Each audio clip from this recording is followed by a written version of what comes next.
kids living in pods, Yeah. Jack Ma, whatever happened there, all of this. And what I want to ask you is, what resources are there out there for people who are looking to become stronger leaders or managers, including myself? I'm actually kind of interested in anything that you have to contribute on this.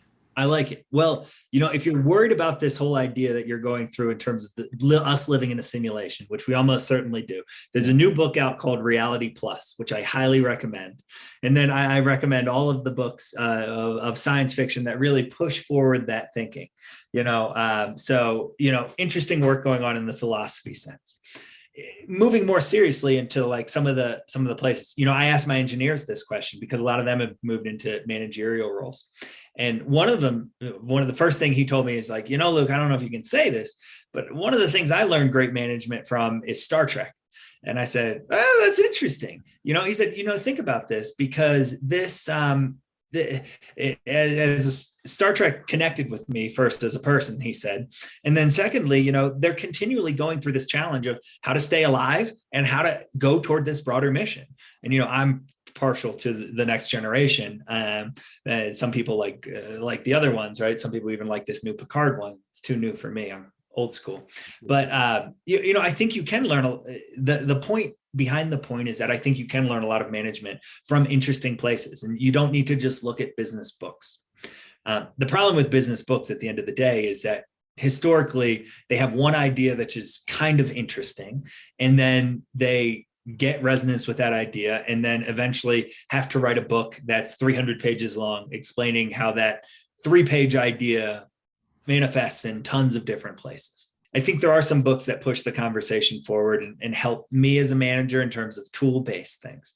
Things like 5 Dysfunctions of a Team by Patrick Lencioni is really interesting. It gets down to team dynamics and what really does break down when a team breaks down.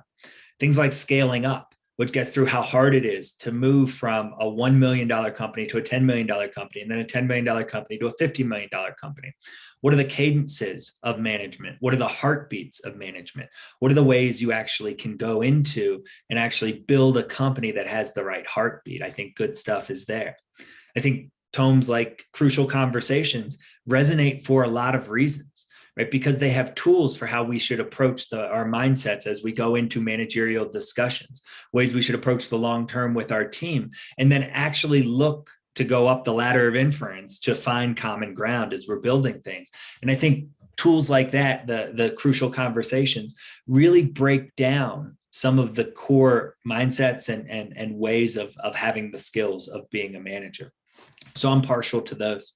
I'm also partial to Work Rules from Google. I think they did a lot of interesting data-based research in terms of what good managers look like, how they actually behave, how they actually do the things that we ephemerally talked about at the beginning, leading, coaching, and managing, how they actually made those things work. And so I'm partial to that book as well.